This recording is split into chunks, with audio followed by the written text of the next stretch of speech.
These are the scenes that became part of the collective memory of recent history. 1989. The wave of change swept across Eastern and Central Europe with a sudden and inexorable force. It crushed the empire of socialism, crumbled down to pieces all its symbols, dethroned its leaders overnight.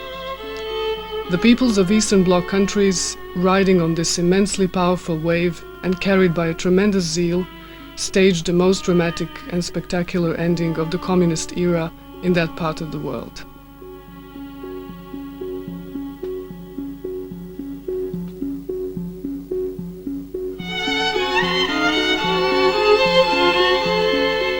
Six years later, the romantic and idealistic ardor is barely remembered.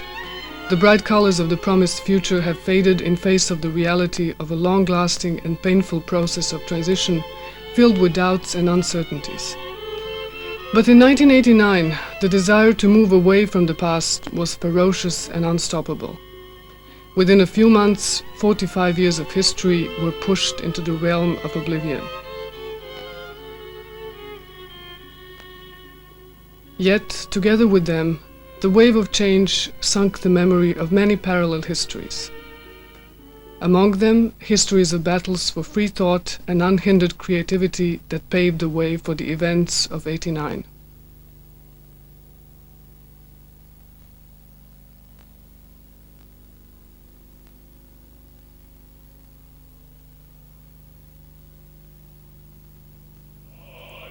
One of the characteristics of socialism was that it had a strict set of rules for each area of thought and activity.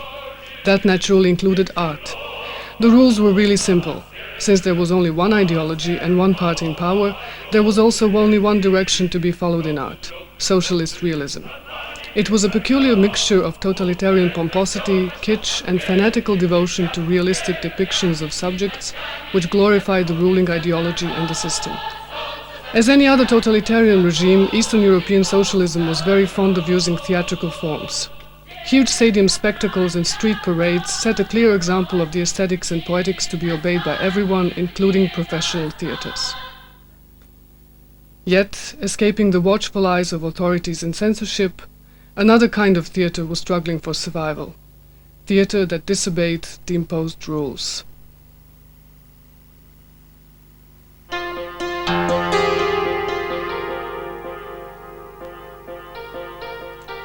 The notion of dissidence in Eastern and Central European theatre included a wide range of theatrical styles, genre, and attitudes.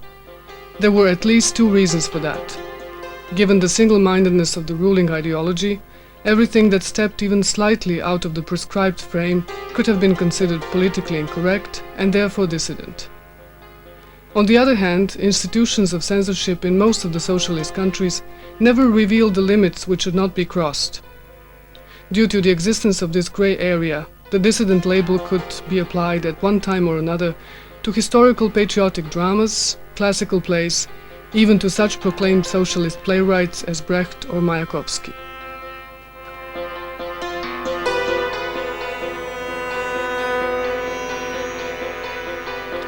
One thing was certain: the more obvious and critical were the analogies with reality, the greater was the chance for the production to be banned.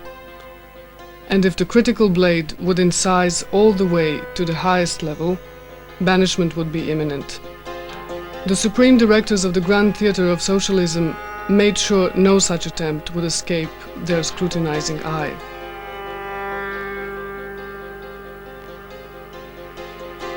They were adamant in preserving their project beyond any doubt, questioning, or revolt.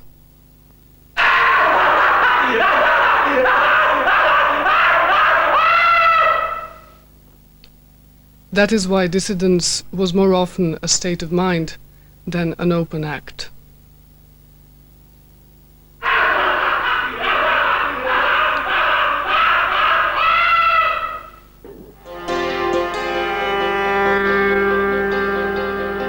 Under the constant pressure of censorship and threat of banishment, theatre makers have developed highly complex and sophisticated ways of communication on forbidden subjects with the audience.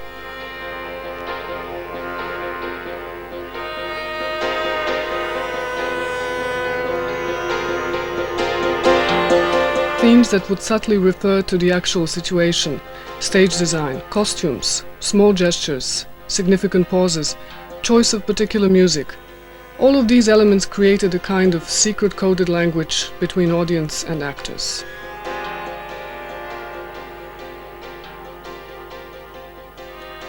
The wisdom and creativity of theatre makers showed in how successfully they devised the double-faced codes. That what should be hidden for the authorities should in turn be revealing to the audiences. The process of building mutual understanding was long and filled with risks, gradually evolving from one production to another, a sort of complicity rare in any other social and political context, a bond that proved to be crucial for the survival and growth of critical theatre.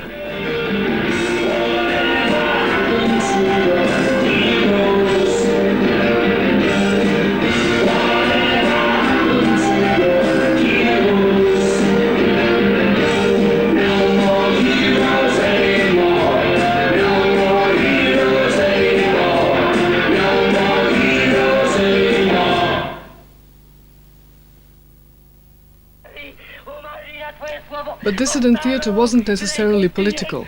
On the contrary, in the eyes of authorities, those theatre makers that embarked on the quest for new theatre aesthetics, far from any political engagement, proved to be the most subversive, simply because they were transcending the political reality. In spite of persistent striving to deprive them of the broader public acknowledgement, figments of the aesthetic researchers found their way to the audiences all over the world, and became the pillars of modern theatre thinking in the last decades.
The system's strategies in diminishing the public impact of dissident theatre was to oust it from official theatre houses or to send the disobedient theatre makers far from the big centres.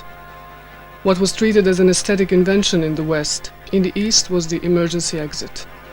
Performances took place in the cellars, deserted factories, private apartments, churches, deep in the provinces. And although, ironically, theatre might have never been treated with more importance by any other political system than the one in Eastern Europe, there was nothing elevated about the way the authorities paid their respect to theatre. Eastern European theatre makers spent decades of their creative lives bitterly fighting with absurd obstacles and limitations, experiencing humiliation, interrogation and detention as punishment for the mere will for autonomous and independent expression. And if not for its outstanding achievements, this might be the reason to preserve the memory of the era of dissident theatre.